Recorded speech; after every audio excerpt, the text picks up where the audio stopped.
Hi, I'm Trudy Myrrh Reagan. My art name is Myrrh, like frankincense and myrrh.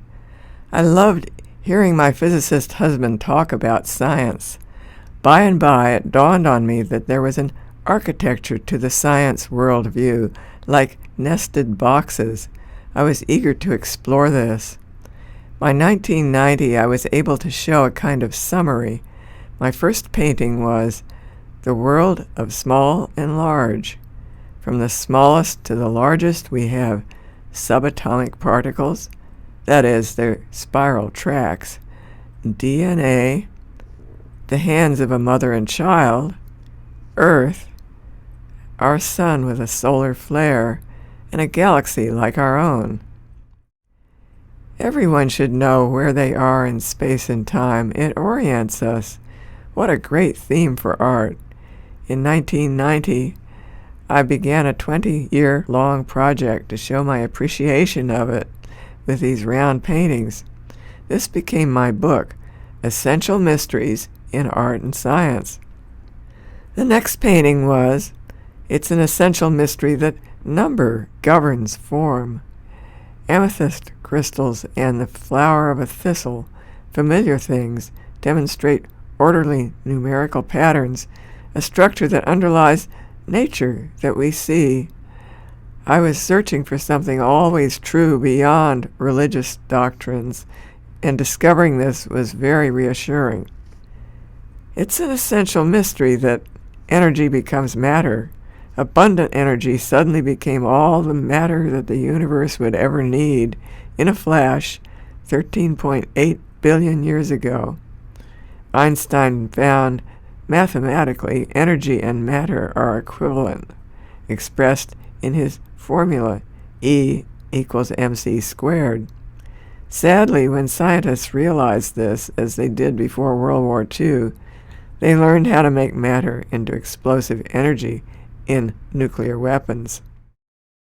It's an essential mystery that life creates. This is the boundary between the living and the non-living. I made a diagram of a one-celled microscopic organism in the ocean, where the black center represents the living protoplasm, and the white lines, the hard shell it creates. Each species has its own shell pattern. It's an essential mystery that brains imagine. It's a mystery. How do molecules and neurons think? And how does combining different ideas make a eureka moment? As you do a double take on this image, you discover your own brain imagining. It's an essential mystery that minds have wanderlust. By traveling with our minds and making measurements, we can go back almost to the Big Bang and also detect almost 200 billion galaxies. From ancient times, people tried to understand the heavens. As years passed, an appreciation grew in me of the processes of change, inspired by the coming sciences of complexity and chaos, also the Buddhist teachings on impermanence. This one is called intertwingled. The intermingling of colors in this maze mimics the interplay of phenomena we find everywhere. For instance, oxygen supports it all, yet it's an essential mystery that oxygen in our atmosphere is produced by trillions of photosynthesizing microorganisms in the oceans, and also plants. The very large scale of Earth depends on the tiniest. It's an essential mystery that death teems with life. From dust we came, and to dust we shall return, but the dust, at least of our bodies, is full of small organisms creating life out of almost nothing. Synchrony is things moving in step with each other. Interlinked processes are churning away at the cellular levels in our bodies and on the planetary scale, and even now while you breathe. All are kept in synchrony by continuous self-corrections known as feedback loops. Catastrophe. We know that things can fail, but when will any particular thing fail? It's a mystery. exactly when an avalanche will hurtle down, the stock market tumble, a liver will fail. The more finely tuned a system is, the more prone to rare catastrophic failure. Turbulence is an essential mystery. Mathematical models of fluid flow in air and water are very effective until the fluid becomes turbulent. The diagram in the center represents our ineffective effort to understand it. All these questions are ones that scientists study but can never definitively answer.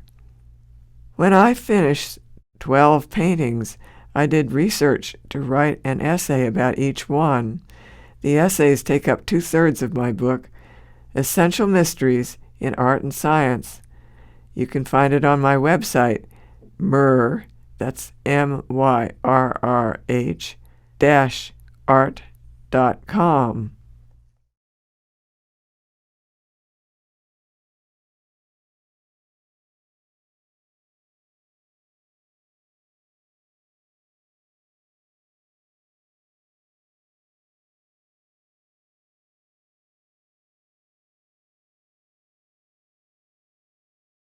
Hi, I'm Trudy Reagan. My art name is Myrrh, like frankincense and myrrh, which were gifts, because I feel my art is a gift.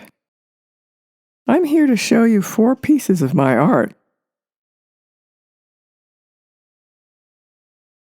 This collage piece is called Map Star because it is made of scraps of beautiful geologic maps. I'm going to tell you how I made it because of a neat trick. It's important because nature itself uses the same neat trick commonly in plants.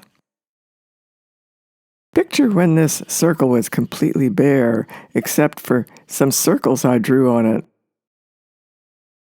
On my table there were little squares I cut out from the maps. How did I know what size to cut them? Well, if this one is 2 units and this one is 3 units, and you add 3 to 2, you get 5 units, which is this square. And 5 units to 3, and you get the next one, 8. 8 to 5, you get 13. 13 and 8 gets 21. So I cut the squares to these sizes. This is called a number series, the Fibonacci series. Fibonacci, who worked this out, was an Italian in the Middle Ages 800 years ago. It's useful because it describes the spirals in things like sunflower seeds, pine cones, and a lot of other things. The next problem, where to glue them after I laid down the first circle. Here's the neat trick when I was gluing. I just had to match up this point with these squares and an equal triangle on each side.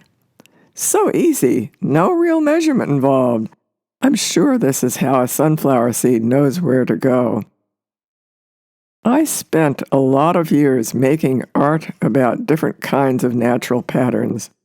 It made me feel good that there was something always true out in the world beyond religion, and it seemed to be mathematical. I learned that about 500 years before Christ in ancient Greece, a philosopher skilled in mathematics named Pythagoras taught this because of discoveries in math he had found in nature. Later, Plato wrote about him. I should have named this piece Fibonacci Star.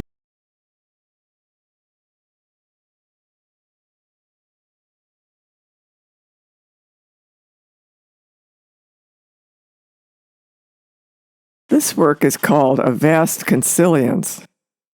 A famous biologist, E.O. Wilson, wrote a book called Consilience to show what he thought, that all knowledge is really one. And in my own way, I believe this. All we know is part of a great pattern, but we can't see the whole thing, which is why I put it inside of an eclipse. But each seeker, in his or her own way, glimpses only part of it.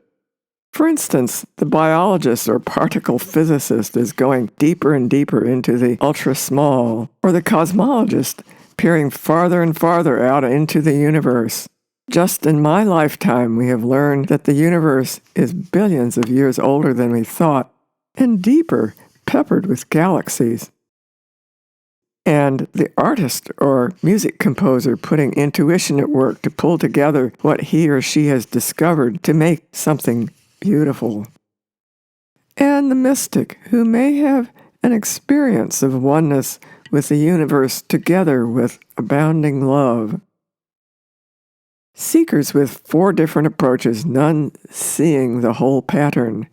I could have called this work The Quest.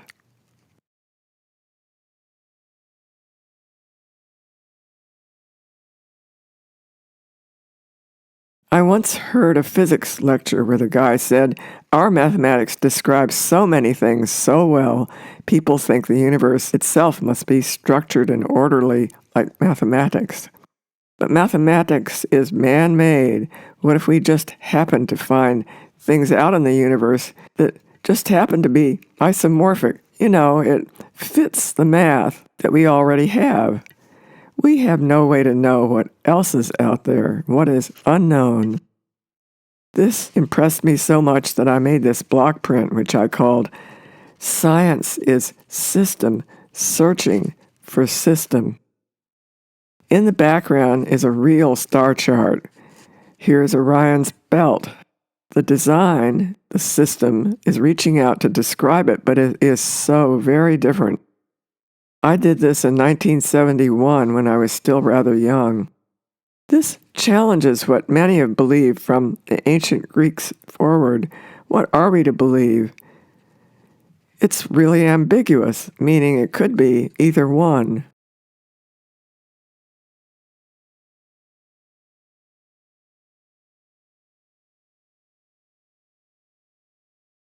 "50 years later, I returned to the same subject. This painting is called Paradox. A paradox is a deep puzzle. The deep blue-green represents the deep unknown, like the star chart. This detail shows how I painted the background dot by dot, which took a pretty long time. The design is how we try to explain it, but it is not only inadequate, but it has some paradoxes that seem impossible to resolve. One's out in the world, for instance. Light. Is light particles? Is it waves? Is it somehow both? This is still an unanswered question. I showed the painting to some mathematicians. One said, "You know, that design, it's a hypercube." What's a hypercube? Well, mathematicians work in many dimensions, not just 3. A hypercube is a cube, but in 4 dimensions. The blue-green could also represent people's religious experiences, so hard to put into words. When I was 46, I had such an experience of feeling myself at one with everything, close and far around me, and a huge love for people. It changed the direction of my life. How do religious doctrines handle these? If it is a deep experience of the transcendent, loving being, why are there so many beliefs? Are their words just like the white lines? About the experience, the wise say, "The tongue has not soiled it."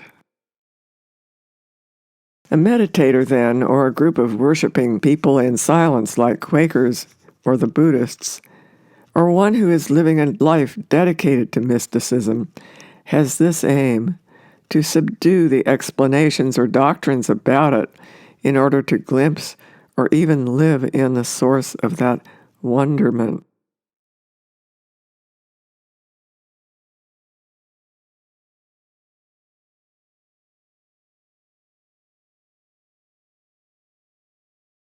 For me, art has been a tool for thinking about the greatness of being, the knowing and telling about it, and the problems you run into about that.